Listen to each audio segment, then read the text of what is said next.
guys have not looked at your website in the last 6 months, you have a brick through your window and graffiti all over it at this point.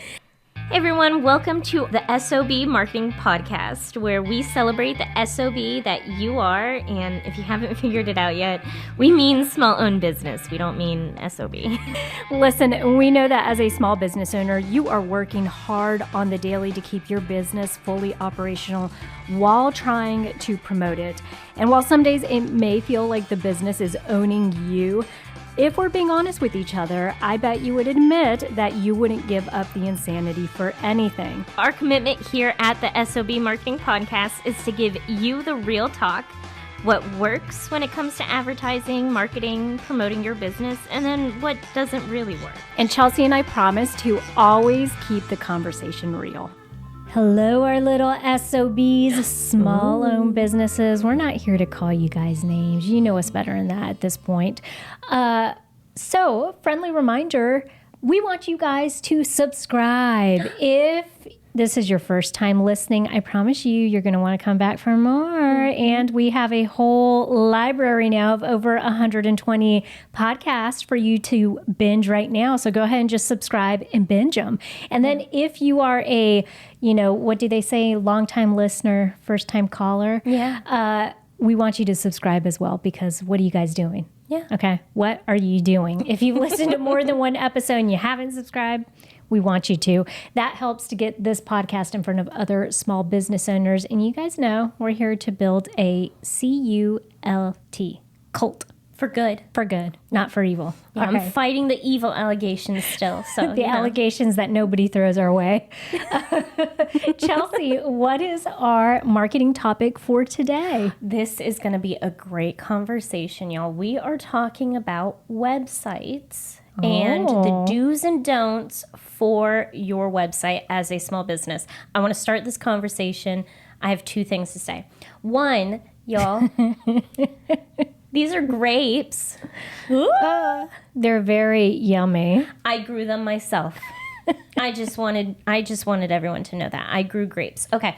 The second thing that actually relates to this conversation is if you are a small business, you need a website, period, point blank. Yeah, if you just thought to yourself when Chelsea introduced this topic, if you're like, that's okay, I'm on social media, wrong, you guys. Okay, try again. Mm-hmm. Even with social media, you need a website. Yes. So, Chelsea, do you want to tell them really quick why they need a website? Absolutely. Here's the thing. Remember when TikTok went away for a day? And the world collapsed? And the world ended. Economy tanked? People lost their livelihood. That's not funny. Some people did. They really thought they did. Yeah, they really thought they did. So, but that's a really good point. Like, you don't know what's going to happen with these social media platforms. You are not in control. And we want you guys to be in control. That's the whole point of this podcast, is to make you feel good about marketing your small business on your own, in control.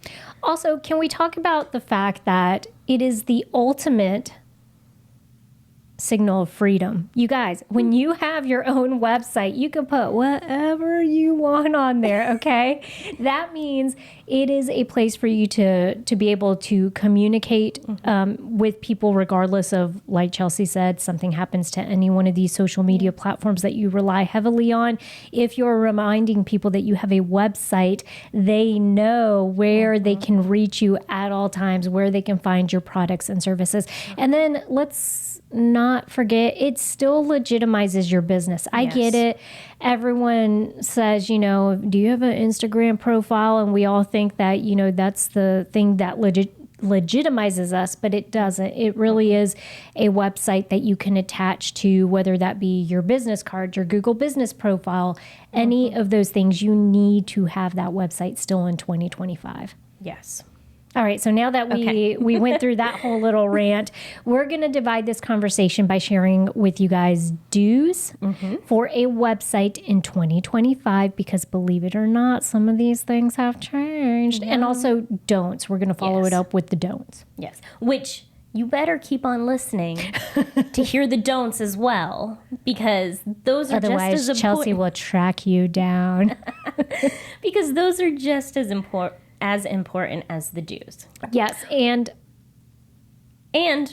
real quick reminder, if you're new here, we have a TLDL section. we are both going to bring up the same thing.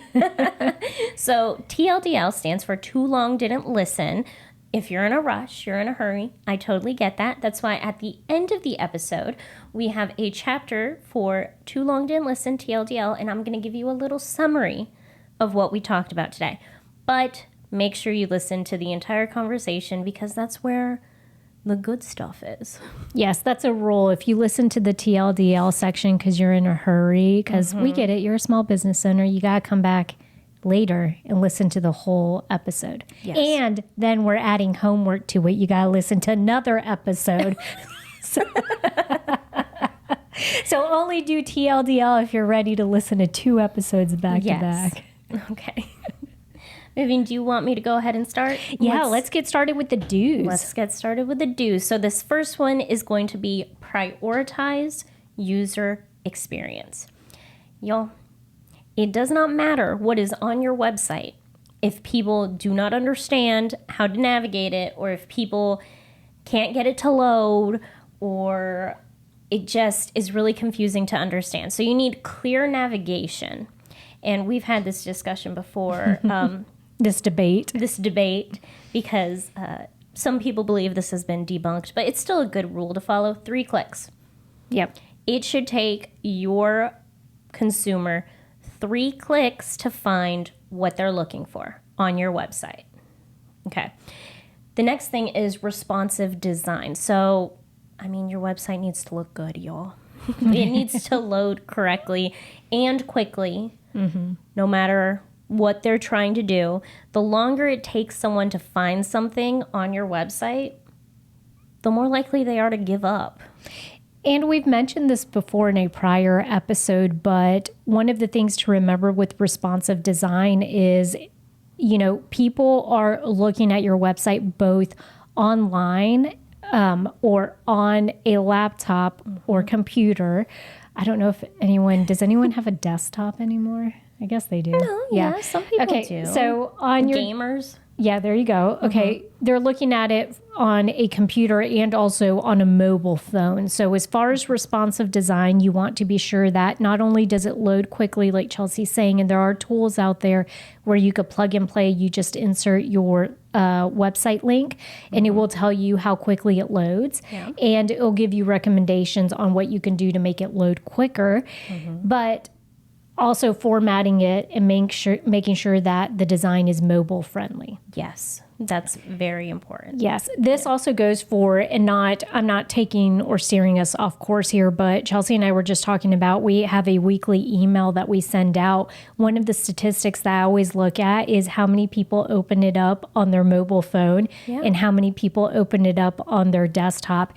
And I love that it used to be, for us, we had a ton of people that would open it on the desktop. And now over the course of this year, I've seen that the shift has become more of a 50-50. So people are starting to open our emails up more in their cell phones. So that's all great information for us to keep in mind. Yeah.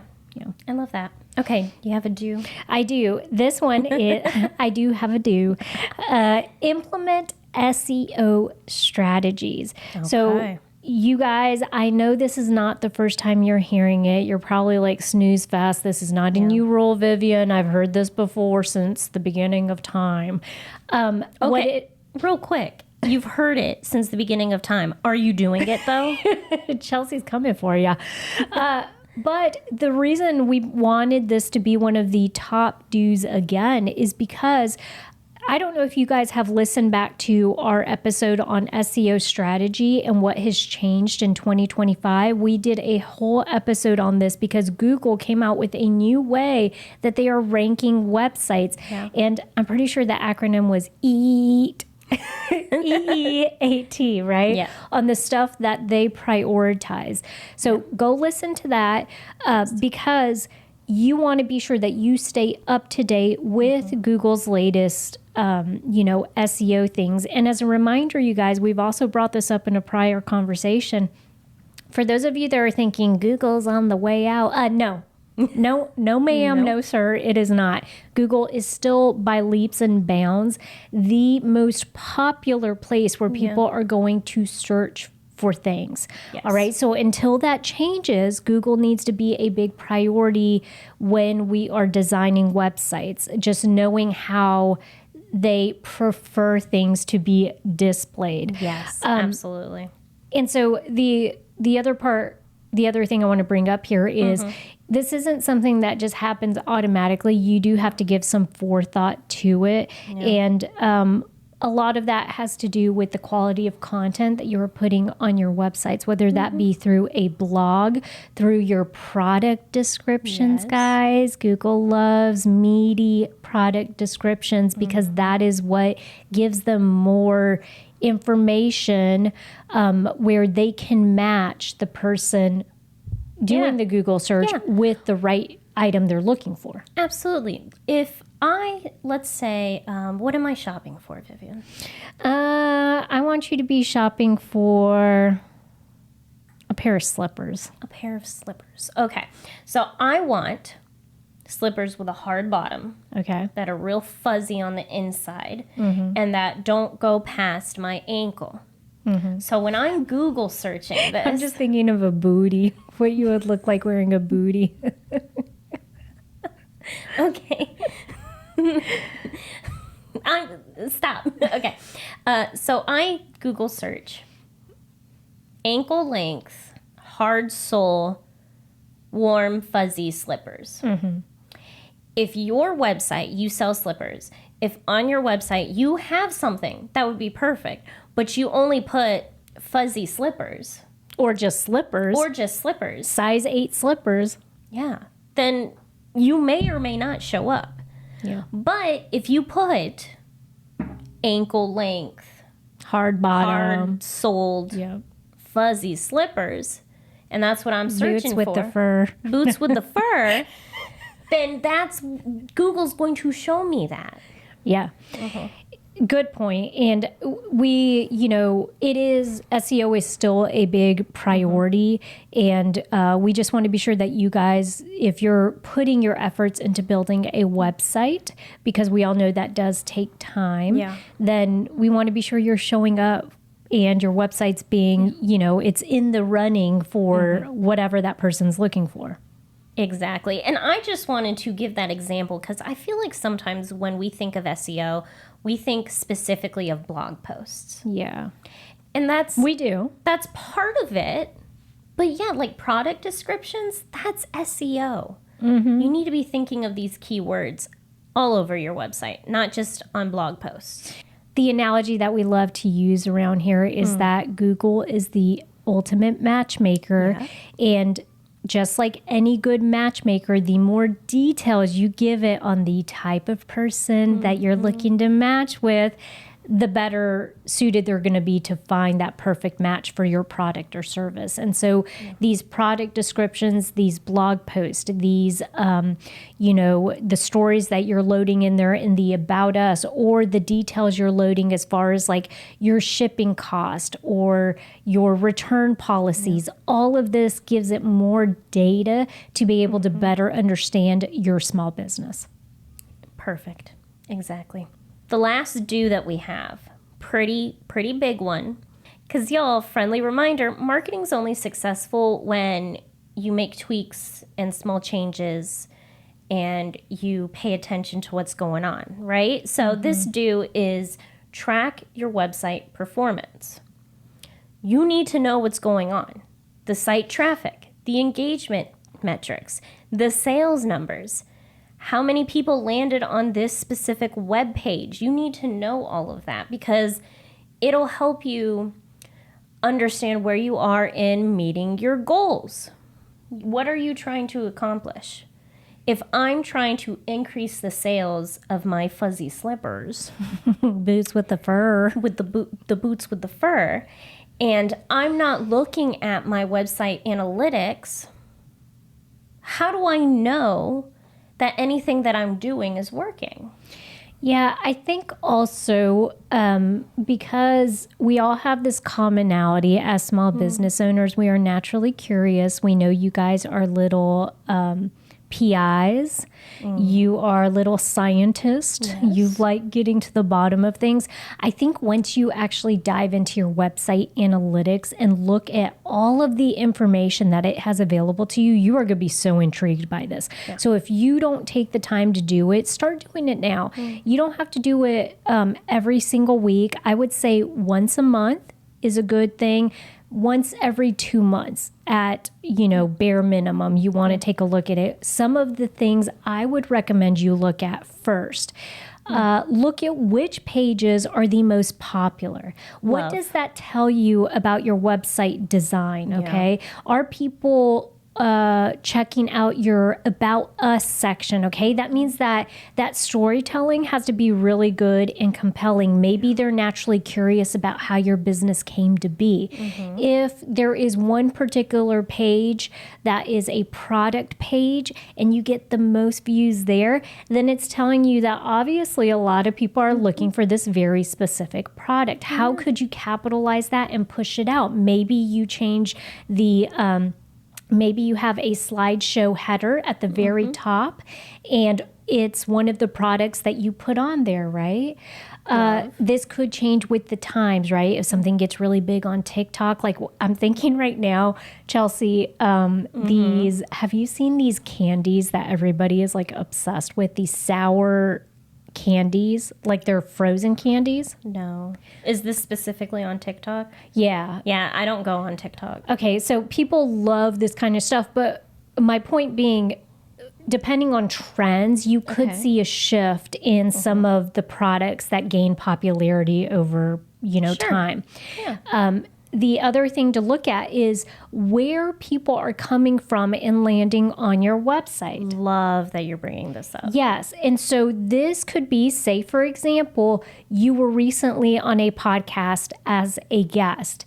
And all of the sudden, when you're looking at your website analytics, you see that a lot of people are jumping from this podcast to your website because they have linked your website in there. Yes. In the description of their podcast episode. Great. Now you know, for one, it was worth your time doing that guest appearance, that interview. And you also know that it directly translated into people going and checking your business out. Love. Yeah. Thank you for going through and explaining. Yeah, well, and I think going back to what you said, which is a lot of people still really focus on like blog posts. You guys, your website is not simply there to to host your blog post. Blog posts are a great way to, get people there and to whet their palate, to keep them to stay on your website or to be introduced to your business. Yes. But we hope that you're leveraging your website for a lot more. And these data points all tell you a story. That story hopefully changes over time, depending on what you're tweaking. But, I think that if you're anything like us, when you see stuff like that, you get a little excited because you're like, what? So for example, Chelsea and I had a conversation last week. Every week we talk about the podcast, right? Because it's growing and we're super excited. And, we needed to build our cult. So what is a cult without a podcast, right? So, we look at the analytics from our website because we have an entire website just for the podcast. Yes. Things that we look at, which episodes are popular, where people are coming from, right? Yes. Are they coming from Apple and looking at, our podcast website? Are they coming from, Facebook? That's a big one because I do go in there a couple days after Chelsea posts and publishes the podcast. I go in and I share it in some of the Facebook groups, the business Facebook groups. And so we can see that direct correlation. So it's going to help you save time and it's going to let you know more about your business. Stop wasting your time Googling how to market my small business. Join the S.O.B community. Get templates, expert advice, weekly Zoom calls with us, and a supportive group of other business owners for, get this, just $50 a month. Marketing doesn't have to be hard when you have help. Head over to www.school.com/SOB. That's SKOOL.com/SOB, all lowercase. Join today and feel confident in your marketing. Okay, Vivian, let's do don'ts. All right, moving on to the things you guys do not need to be doing. Do not do this. Do not do this. Vivian, do you remember? I don't remember which episode this was, but it was a recent one where we talked about 90s websites or 2000s websites. Yeah, I think we were talking about Napster, right? Yeah. A little throwback to Napster and all that. Yeah. Yeah. Well, we were specifically talking about, the yellow font on the pink background. Italicized font everywhere, bolding everywhere. Yes. Yeah. This is an example of this next don't. Do not overcomplicate your design. Okay? Just because you have the ability to do something Don't do it. does not mean you should do it. Don't just add stuff. And Vivian, this is a rule for marketing too. In general. There is a certain throwback that's happening right now and you guys have seen this with branding, in particular logos. Yes. A lot of the logos that we know and have loved over the years are getting this like refreshed look and it's becoming very minimalistic. I don't know if you guys have noticed this, right? And so I think this is also applying towards websites. One of the things we want you to remember is the simpler, the better, right? Yeah. It doesn't have to be super fancy or have all these bells and whistles. The one thing that you should prioritize over the bells and whistles is, can someone easily navigate on it? Can they find what they need very quickly? And don't be using like crazy yellow fonts and stuff like that, okay? One of the things, I'll give you an example of... You know what? If you are like a UFOologist, I am giving you permission to use yellow font. I feel like that's the one time A UFO. it will work. Or like a lime green, you're good. Yeah, but if you're talking aliens, lime green all day long, okay? You're allowed to use that. Yes. And also you're allowed to have like animations on your websites, have okay? like an alien coming and abducting someone. Perfect. Yes. All right.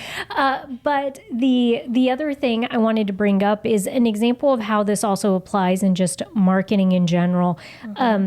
Working for healthcare companies, we see this quite a bit because the one thing we have to always think about is when we are targeting people in a certain age group, right? So maybe over 50, some colors can be definitely harder on the eyes. And so we always make it a point to be sure that we're using color schemes that are not going to do that, right? Yes, or some fonts can be difficult to read. Yes. So there are fonts that you guys can Google this that are recommended for online use. And we recommend sticking to those fonts for websites so that way people aren't, having to squint when they're looking for something. Yes. Also, clutter. Yes. Okay, clutter makes people anxious. Clutter makes it hard for them to find things. So if you have I know we said it's not all about blog posts, but let's talk about blog posts. So the UFOologist has written up a thing about Roswell. And then on the side, he has all of his other articles. And then on the other side, he lists all of this other, and then on the bottom, if there's too much going on the page, I'm not going to lie, I'm going to give up on reading it. I'm not even going to bother. I'm not going to call anyone out. But when I was doing research for this episode, I was trying to pick the most important do's and don'ts, right? The ones that we think we need to talk about in this episode. And as I was doing research, I was reading this girl's. I ended up on someone's page. You already gave it away. It's a female. It's a woman. It's a woman. Half the population. I ended up on someone's page, and she was talking about do's and don'ts. But this website was so cluttered. It was so messy. It was yellow, and I was like, I I don't believe anything you're saying because this is not Yeah. good website design. I love that you brought this up. Let this also apply to pop-up windows, y'all. Okay. Do you know sometimes when like you're trying to look at a recipe and stuff keeps popping up and you're like, no, I just want to get to the recipe so I know what to do, right? Yeah. So just keep all of that in mind. Pop-up windows, also ads, if you have ads that are popping up on your website, the layout of the website. And then I think the other thing, Chelsea, that you had mentioned is not using too much jargon, right? Yes, I have that. I wanted to make sure that we talked about this. You are an expert in your industry, and I love that for you, okay? You know UFOs. That's awesome. I don't know UFOs. So if you use that kind of language, like the industry language, I'm not going to know what you're talking about. Right. So if you're trying to convert her to a UFO believer, you're not going to be successful. So I'm already a UFO believer, Vivian. But so the point there being, remember who your target audience is. If you are a biologist and you have a website and you're writing stuff for other biologists, use that industry jargon all day long, because that's very quickly going to tell someone that lands on there that doesn't know the jargon, like whether that's for them or not, right? Yeah. But if you're a biologist that has created a product that you are trying to sell to the mass consumer, then you need to not use that jargon unless you're doing education and you're teeing it up and you're hand-holding people through all of that. But remember, like if you're explaining, like, actually UFO is an outdated term. It's now UAP, unidentified aerial phenomenon. I'm explaining that to you. That's fine. But if you just start out saying UAP, I'm going to be like, what is going on? I was looking for UFOs. Right. There you go. So great way to bring that back to aliens. I love it. Perfect. All right. So the next don't neglect maintenance. This is a big one. Yes, I always say websites are living, breathing things. And no, your website is not going to grow legs and walk off somewhere. But it is important to understand that the information is probably going to morph and change over time. Okay, so very rarely in 2025 can you put a website up, publish it, and then not touch it for 2 years. Yeah. I don't think that's even a thing these days, okay? Whether that be because you are updating your business hours, right? Because maybe you have summer hours, maybe you have Christmas hours, okay?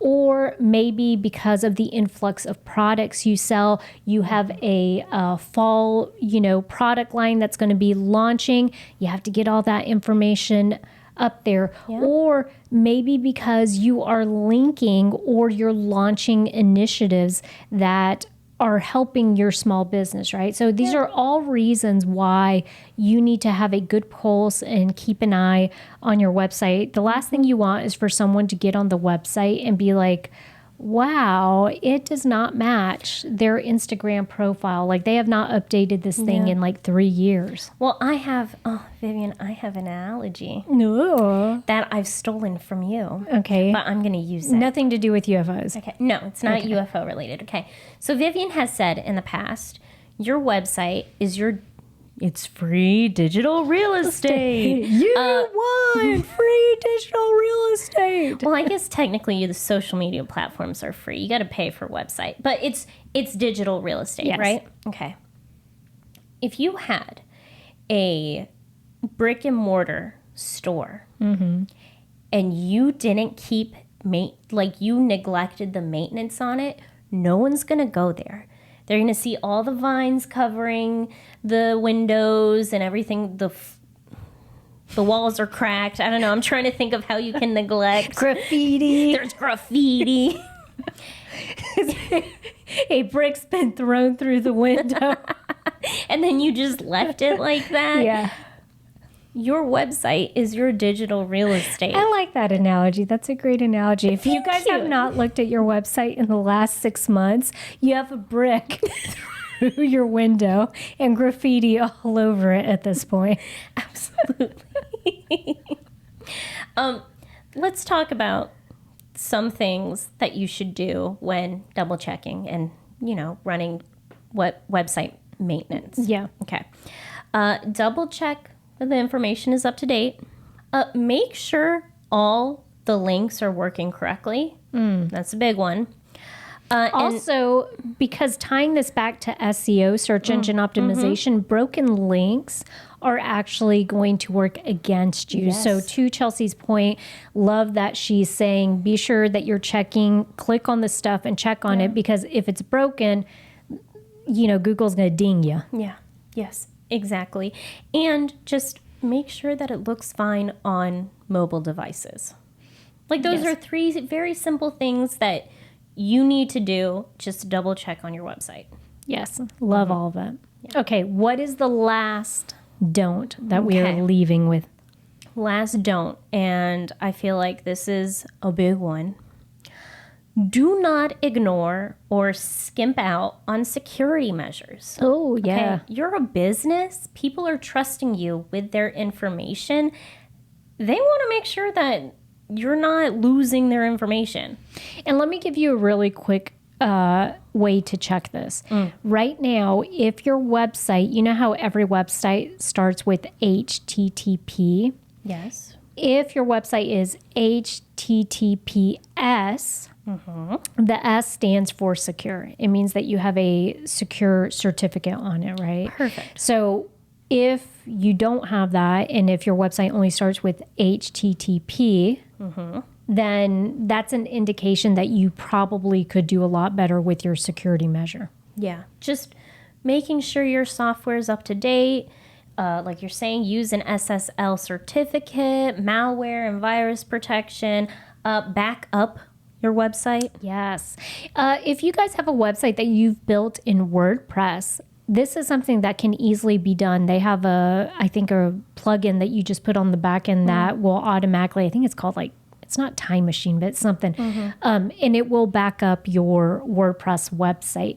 The reason you want to do that is, let's say something happens to your website, it goes down and you have to put it back up. You want the most current version of it. You don't want the 3-year-old version, right? Yeah. that was the last time you backed it up. So just keeping that current works. Yes. Vivian. Yeah. So one time when I worked in healthcare, I was trying to clean up our website and make edits to it. And I don't know what I did, but I crashed it and no one could get on the website. And I had to call a website, the person who had developed the website. And I was like, I need you to fix this. I need you to get it back up and running. Oops. Well, so that brings me to the last point I want to make with websites. We're telling you guys that, websites are going to be something that you want to maintain over time, which means you want to have access to it. That doesn't necessarily mean that you have to be the one building out the website. Yeah. What we do want to recommend, though, is, let's say you've partnered with somebody who has built you a great website. Be sure that you understand what their turnaround time is for changes or updates. Also, be sure you're clear on how much they charge you for that. Some people charge by the project, some people charge by the hour. Yeah.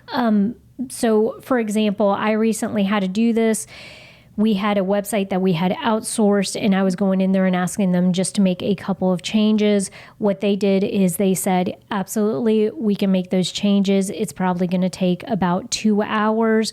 Our hourly rate is X, Y, and Z. This can be done within 3 days. Okay, those are all important things that you need to know. The other part of it is sometimes people will build you the website and they'll transfer the ownership to you, meaning that you have back-end access to it. And then you're responsible for keeping and maintaining it. Just be very clear on what the expectation is and also who the point of contact is for future changes that are needed. Yes, and I would like to give the suggestion of knowing someone who, if you accidentally crash your website, can help you and fix it. Yes. Just having that Point of contact. point of contact. Yes. Yeah. Better. I don't want you guys to freak out and be like, oh my God, Chelsea crashed her website. I'm going to do that too. No,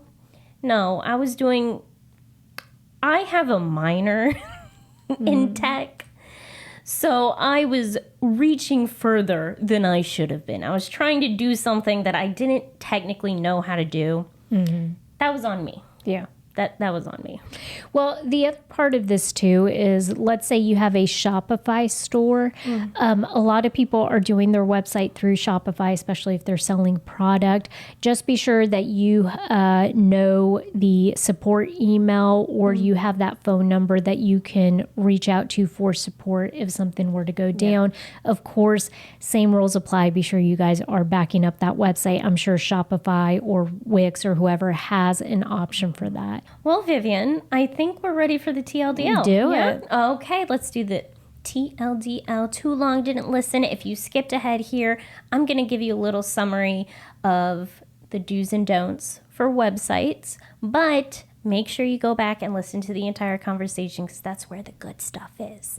Okay, so our do's: prioritize user experience, implement SEO strategies, and track website performance.